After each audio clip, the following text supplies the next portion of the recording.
The Second Chance. Welcome, everyone, to our late night story, a glimpse into life and the unpredictable turns of emotion. This is the story of Sarah, a woman who experienced a major heartbreak, faced temptation, and was forced to choose between a fleeting moment and her core values. In our modern, bustling world, where relationships are more complex than ever, will she find the right way out of loneliness and wrongful temptation? It was 9 o'clock in the evening. Sarah turned off the lights and climbed into bed. She had walked over 2 miles today, and her feet were aching and exhausted. She wondered why she was so unlucky today. In the morning, she was driving to work when her car got a flat tire halfway there. In the afternoon, when she walked to pick up her car, the repair shop owner had closed early. So she had no choice but to walk all the way home. Sarah is a financial consultant for a small company in downtown Chicago. This year, she had just entered her 40s. She was divorced and had sent her 2 children to be looked after by their paternal grandmother in Texas. She came to the big city alone to find work. Chicago is crowded and competitive. She applied for all kinds of jobs, but none of them lasted long. Earlier this year, she was introduced to this financial consultant job by an acquaintance from her previous workplace. She had an associate degree in finance, so the job wasn't difficult. Since this was just a small private company, the work was light and the pressure was low. The salary wasn't high, but it was enough for her to have a stable life. Her eldest child was now 20 years old and working, which helped ease the financial pressure on her shoulders. Sarah rented a small room by herself near the company for commuting convenience. The surrounding rooms were all occupied by young married couples with 1 or 2 children, all of whom were employees of nearby companies. After lying down for a while, Sarah's foot seemed to hurt more. She got up and turned on the light to check, only to find that her shoes were a bit tight today, causing a small scrape on her heel. Massaging her leg made the ache worse because it had been quite a long time since she walked such a long distance. While rubbing her foot to relieve the soreness, she thought if she were to remarry, she would have someone to massage her feet when she was sick or hurting, which would make her feel less lonely. She thought about it, but Sarah truly didn't want it. The broken marriage had made her lose all faith in love. It had been over 10 years since her divorce, but she still chose to live life alone. Although many men pursued her, some even persistently for over a year, she still didn't agree. She was reminiscing about past events when she heard a knock on the door. "Sarah, are you asleep?" Sarah wasn't close to anyone in this rental building. She didn't know who would be knocking on her door at this hour. She didn't open the door immediately and called out, "Who is it?" The voice from outside belonged to a young man. "It's me, Luke. Luke from the room next to yours, ma'am." The room next to Sarah's belonged to a young married couple, seemingly newlyweds. They had moved in about a month ago. She had exchanged greetings a few times when she accidentally ran into each other by the door when she was going to work, but they had never actually talked. Not knowing why he was knocking at this hour, Sarah asked loudly, "Is something wrong, young man?" Luke replied, "Do you have any stomach acid medicine, ma'am? Could I please have 1 packet for my wife to take temporarily? My wife is in a lot of pain and the pharmacy is closed already." As for stomach acid medicine, Sarah always had some on hand because she frequently suffered from stomach pain. "I have some here. Wait a moment and I'll get it for you, okay?" Sarah said, then went to open the cabinet to take out the medicine to give to Luke. As she opened the door, she was slightly surprised to see Luke staring at her. Quickly looking down at herself, she realized she was still wearing her short silk slip nightgown. She had forgotten to put on a robe. Luke also felt a bit awkward, so he hastily took the medicine from Sarah's hand, thanked her, then turned away and closed the door to his room. Sarah smiled, thinking, "Turns out I'm still attractive in the eyes of men." After that night, every time Luke passed Sarah's room going to work or anywhere else, he would lower his head bashfully. Seeing him that way made Sarah amused. Once, when she saw him going out alone, she teased him. "Luke, are you avoiding me?" Luke stammered, his face turned red, and he quickly walked into his room and closed the door without saying a word. Seeing this, Sarah stopped teasing him later on. She also tried to avoid him whenever they met.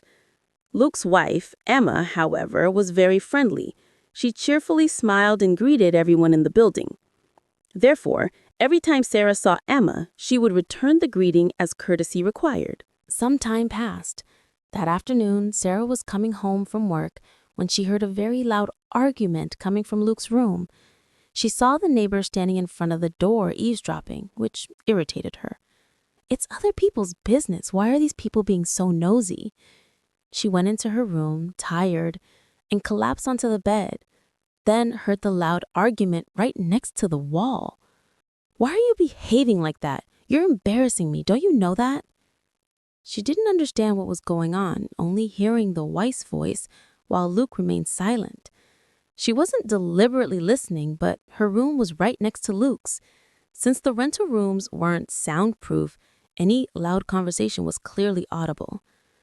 Not wanting to listen to other people's business, she quickly grabbed her clothes to take a shower. She turned the water on high to drown out the voices from the next room. When she finished showering and stepped out, she heard Emma's sobbing, accompanied by the sentence, "I'm going home to my parents. You can do whatever you want." That was followed by the sound of a door opening and closing. She didn't hear Luke's footsteps chasing after his wife or his voice calling her back. She only heard the increasing distant sound of a suitcase being dragged. The whole building fell silent again. Eventually, the only sounds were children babbling and the clanking of pots and pans coming from the kitchen in each room. Everything was peaceful, as before, but her heart was not. The scene of the young couple next door reminded her of her own marriage. They had also been deeply in love. They had also argued loudly. And then, gradually, they chose different paths, letting go of each other's lives. She thought about her life, then about the young wife's life. Would they be able to overcome everything and hold hands forever? That night, it suddenly started to rain, a heavy rain, in the middle of a hot summer. She was getting up to close the back door to prevent the rain from getting in when she heard a knock. Who would be knocking on her door in the middle of the night in this rain? She was scared, the fear of a woman living alone. She listened carefully, afraid she had imagined the knocking. The knock sounded again, accompanied by a voice. "Sarah, it's me, Luke." Sarah asked in surprise, "Why are you calling me at this hour, Luke?" She didn't hear a reply, nor did she hear the knocking anymore. Sarah found it very confusing. She quickly went to the door to listen. She called out, "Luke, are you still out there? Is something wrong?" Not hearing the person outside speak, Sarah opened the door to check. She was a little worried, wondering if he was okay. When she opened the door, she saw Luke right there, smelling strongly of alcohol. Sarah didn't know what to do, so she quickly pulled him into her room. With the rain and wind outside, she couldn't leave him drenched like that.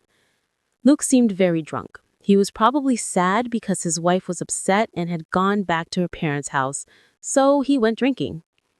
Sarah shook Luke gently and asked, "Where are your room keys? I'll open the door and take you back to your room." Luke sobered up a little and groped through his jacket and pants pockets, but still couldn't find the keys. He lowered his eyes and replied, "I can't find them. I must have lost them somewhere, ma'am." Sarah didn't know what to do at this moment. Luke was soaking wet and so drunk. She was alone. Leaving him in her room was improper. But it was late and the neighbors were all asleep. She didn't know who to call. She didn't have a phone number or a way to contact Luke's wife. How could she inform her now? Thinking it over, there was no other way. Seeing Luke drenched in rainwater, she was afraid he would catch a cold. So she thought to herself, well, let's just pretend he's my younger brother staying over. She stood up, reached for her bath towel. She unbuttoned his shirt, took off his outer shirt. At the same time, she wiped his hair and body dry. She was afraid that if he stayed wet, catching a cold would be worse for him, so she wanted to help him a little. But the instinct of a woman surged within her. Since her divorce from her ex-husband, she had never had intimate contact with a man. Now, it was just her and him in the room. Her hand was gliding over his body. She was longing for something. A fierce, desperate desire rose within her. Staring blankly at the body of the man in front of her, Sarah tried to suppress the inappropriate feelings in her heart. She knew she was having wrong thoughts. The man in front of her had a family. Her own family broke apart because of a third party, so she knew that the thoughts appearing in her mind right now must be extinguished. Thinking that, she immediately took the blanket from the bed and covered Luke. Seeing him lying huddled on the floor, she felt pity. Unable to pull him onto the bed, Sarah grabbed the pillow and lifted his head so he could lie more comfortably. As Sarah's hand touched his neck, Luke reached up and grabbed her hand. He was half awake, half asleep. "Wife, I was wrong. I shouldn't have said that in front of everyone." Sarah froze. Luke was mistaking her for his wife. Sarah thought he was drunk and talking nonsense. She didn't want to explain to him right now. When he woke up tomorrow, he would know for himself.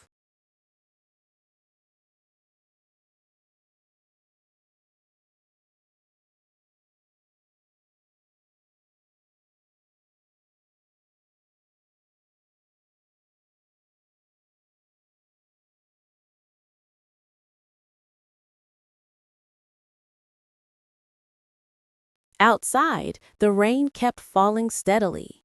The rain had lasted for a while, so the air was a bit cold. Sarah opened the closet to get a jacket and intended to go to bed. Just as she stepped past where Luke was lying to go to the bed, Sarah was pulled back. Luke had sat up at some point. He looked up at Sarah and smiled. "Thank you, Sarah, for letting me into your room." Sarah saw that Luke was somewhat sober now, so she told him, "If you're sober, go back to your room and change clothes. If you stay wet, you'll catch a cold tomorrow." Luke still didn't let go of Sarah. I lost my key. Could you let me sleep here for one night, please?" Sarah thought it was inappropriate for Luke to sleep in her room when he was sober, so she quickly said, "Isn't there any other way? It's not convenient for you to sleep in my room." Luke smirked. "But if I wasn't sober, I'd still be sleeping in your room, right? Just pretend I haven't sobered up yet." Sarah didn't know what to say. She couldn't force Luke to go outside while it was raining like this. She then whispered, "All right then, just sleep there temporarily. Leave early tomorrow morning. I'm afraid the neighbors might see and gossip, and if it reaches your wife, it won't be good." Luke said yes and turned his back, pulling the blanket over his head, implying that he understood. Sarah climbed onto the bed and silently turned her face to the wall. Each of them was lost in different thoughts. No one spoke a word to the other. Sarah didn't dare to move. She pretended to be asleep, just hoping morning would come quickly to put an end to this awkward situation as soon as possible.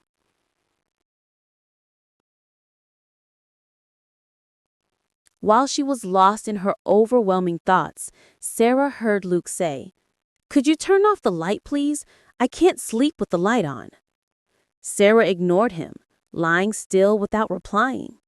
She closed her eyes, but could still sense that darkness had enveloped the entire room. Suddenly, the bed shook slightly. She felt someone behind her. Before she could speak, Luke wrapped his arms around her. Sarah immediately turned around and asked, "What are you doing?" Luke held her tightly. "I'm cold. Just let me warm up a little." Sarah coldly replied, "If you're cold, go under the blanket. Let me get you another jacket, okay?" Luke still didn't let go of Sarah. He pressed closer. "But I want to be close to you. Body heat is what keeps you warm." Luke's breath brushed against Sarah's ear. The warmth from his embrace made a woman who hadn't felt a man's presence in over 10 years tremble. She wanted to escape his embrace, but she couldn't. Was it because Luke was too strong and she couldn't break free? Or was it because she herself didn't want to break away from this embrace? She felt trapped in that embrace, a place her reason wanted to escape, but her heart was rooted in, unmoving. Luke realized Sarah wasn't resisting and grew bolder. I was captivated by you the night I asked you for medicine. Sarah felt shy. She wasn't used to hearing such words from a man. Since she ended that painful marriage, she had intentionally avoided men and their sweet words. But now, in Luke's arms, she realized that she had built that firm wall herself. Deep down, she still longed for the feelings, the womanly desires. Everything that had been buried in her heart for over 10 years seemed ready to explode.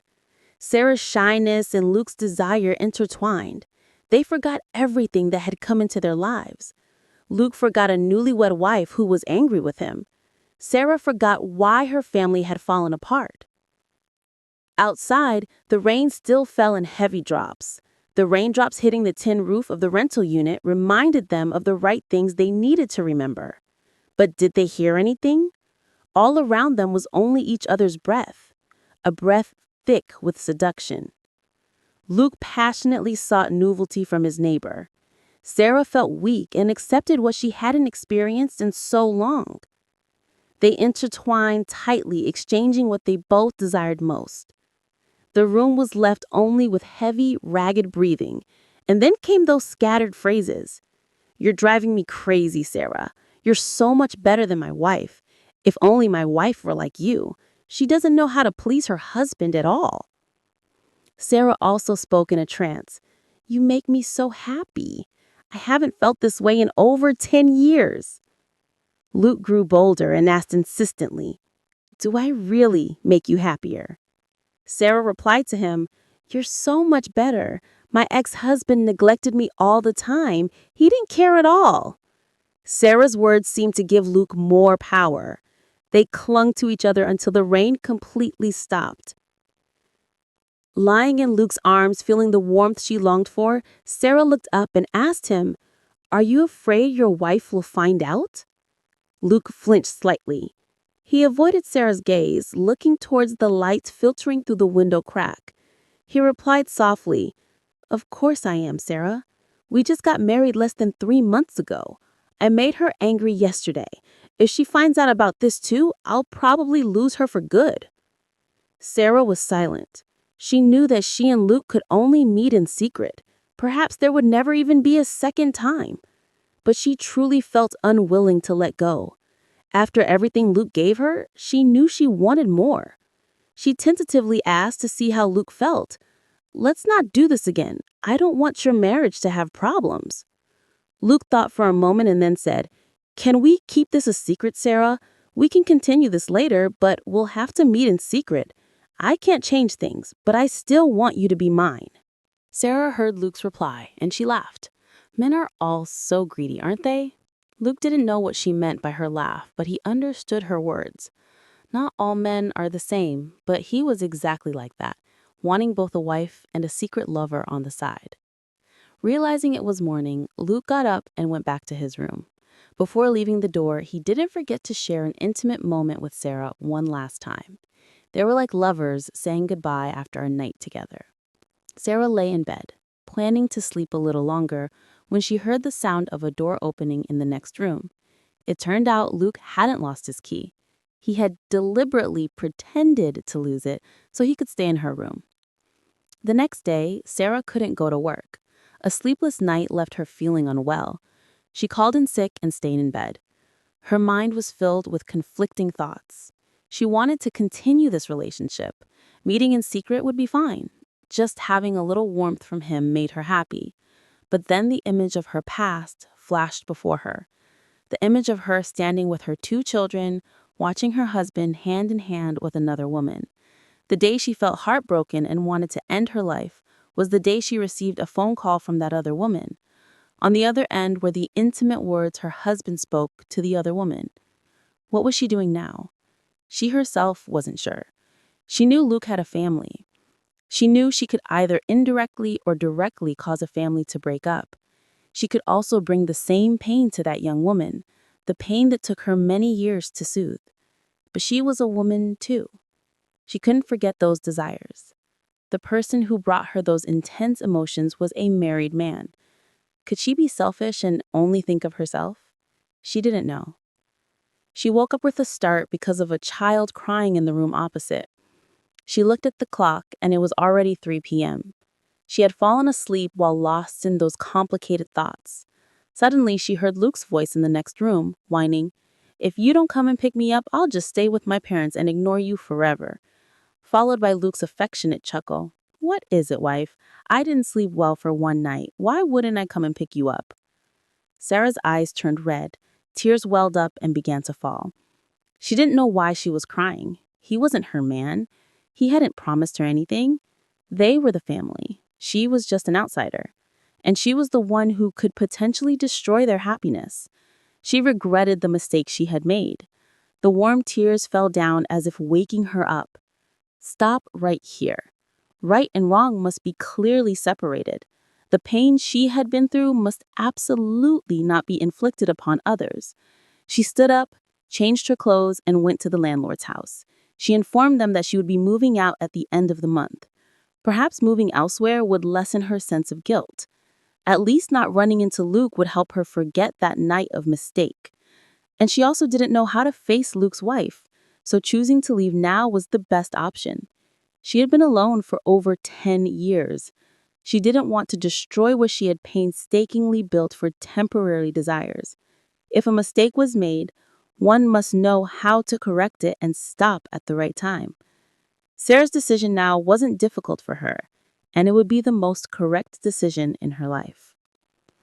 Fortunately, Luke's family was still happy. This allowed Sarah to stop tormenting herself over what she had done. Indeed, ladies and gentlemen, in the end, Sarah knew to return to the right path. The biggest lesson from this story is loneliness and the desire for affection are never a valid reason to destroy the happiness of others. No matter how difficult life is, no matter how much we long for warmth, we still need to respect ethical boundaries and remember the pain we ourselves have endured. The most correct decision is the one that knows when to stop, protecting your self-worth and not causing suffering to the innocent.